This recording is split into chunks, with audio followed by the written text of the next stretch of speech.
नमस्कार सभी को। आज हमारी चर्चा का विषय है कामायनी का श्रद्धा सर्ग। प्रथम मैं श्रद्धा सर्ग का सारांश बतलाऊंगी, उसके बाद उसके पदों की चर्चा करूंगी। इससे आपको समझने में आसानी होगी। तो शुरुआत करते हैं। पहले हम लोग कामायनी का कथा वस्तु उसका सार समझ लेते हैं। संक्षिप्त में मैं बताऊंगी। तो शुरू करते हैं। कामायनी जनशंकर प्रसाद जी की सर्वश्रेष्ठ कृति मानी जाती है, जिसे विश्व साहित्य में प्रमुख स्थान प्राप्त है।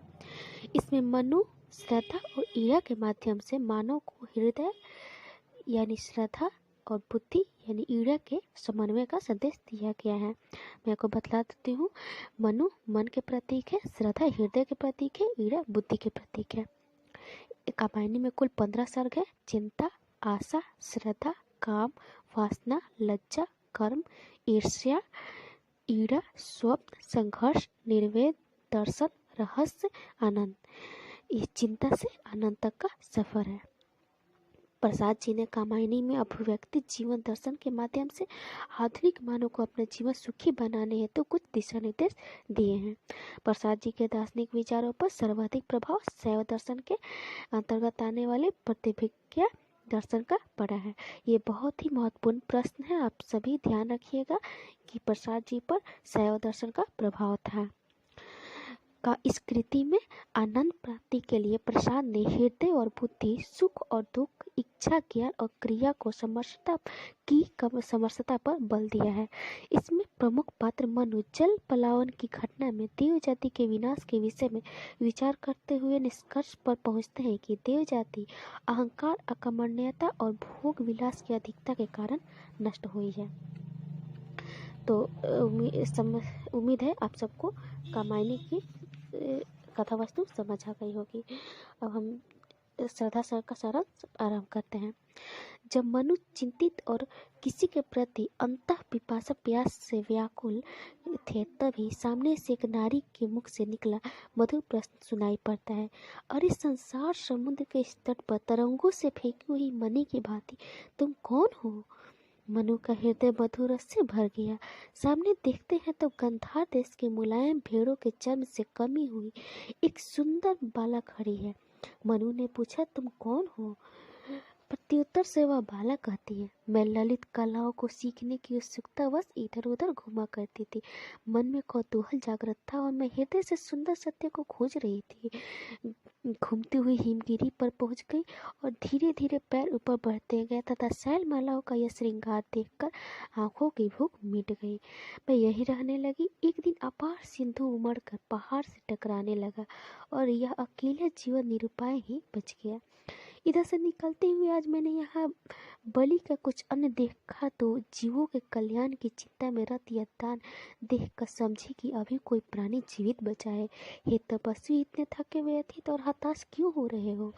मनु विवाद के साथ बोले, तुम्हारी ये बातें मन में उत्साह की तरंगे उत्पन्न करती है, किंतु जीवन कितना निरुपाय है। श्रद्धा के भोज स्नेह से जीवन की महत्ता एवं प्रकृति के नियम के बारे में समझाने से मनुष्य जीवन के प्रति आशावान हो जाते हैं। इसी श्रद्धा को प्रस्तुत महाकाव्य में कामायनी सर्ग कहा गया है। श्रद्धा रतिपति काम की पुत्री थी। आप जानते हो कि इनके बारे में, कामदेव के बारे में आपने सुना होगा।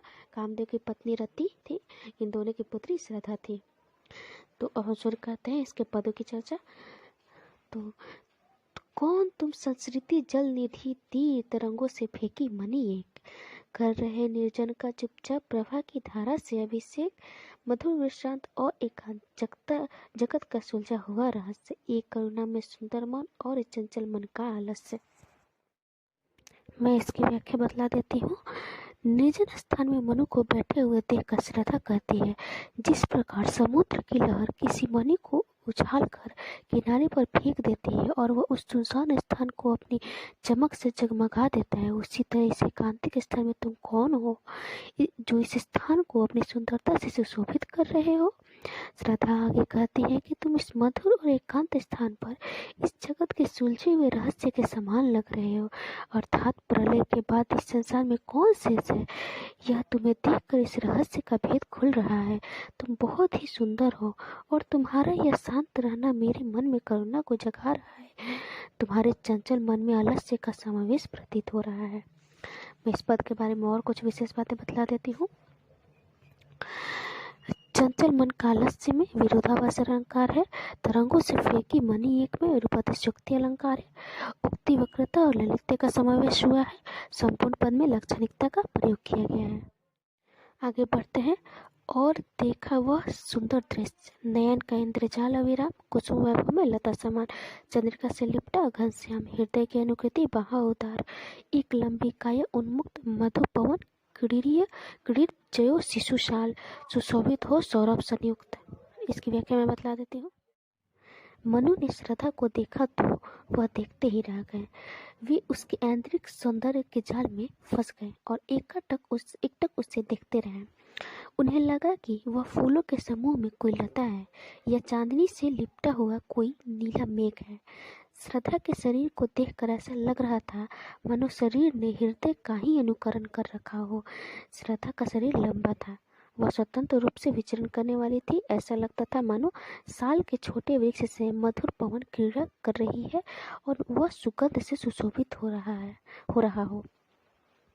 अब मैं इस पदों के बारे में कुछ विशेष बातें बतला देती हूँ। कवि की मौलिकता कल्पना अद्भुत है। चंद्रिका से लिपट घनश्याम, नयन का इंद्रजाल अविराम में रूपातिशयोक्ति, कुसुम वैभव में उपमा अलंकार तथा मधु पवन क्रीड़ा जो शिशु साल में उत्प्रेक्षा अलंकार है। श्रृंगार रस की भाव भी व्यंजना हुई है। चित्रोपता में प्रत्यक्ष है। नित्य यौवन छवि से हो दीप्त, विश्व की करुण कामना मूर्ति, स्पर्श के आकर्षण से पूर्ण प्रकट करती जो जड़ में स्फूर्ति। उषा की पहली लेखा कांत, माधुरी से भीगी भरमोद, मद भरी जैसे उठे सलज, भोर की तारक दूती की गोद। व्याख्या। श्रद्धा का सौंदर्य चमक रहा था, मानो वह नवीन यौवन के सौंदर्य से परिपूर्ण है। वह संसार के लिए करुणा की जीवंत मूर्ति लग रही थी। उसे देखकर केवल स्पर्श करने का मन करता था।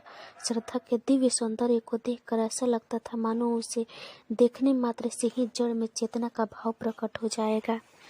कहने का तात्पर्य यह है कि श्रद्धा के सौंदर्य को देखकर हृदय में वासना रूपी कामना की लहर उठने के बजाय उसकी ऐसी दिव्यता का आभास होता था उसकी उसे देखकर निर्जीव वस्तुएं भी सजीव हो जाएंगी।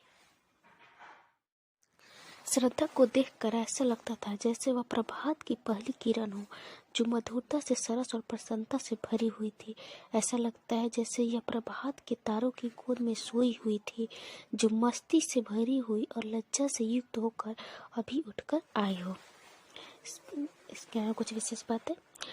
यहाँ लाक्षणिकता का प्रयोग किया गया है, यहाँ उत्प्रेक्षा अलंकार का प्रयोग है, यहाँ प्रतीकात्मकता दृष्टव्य है।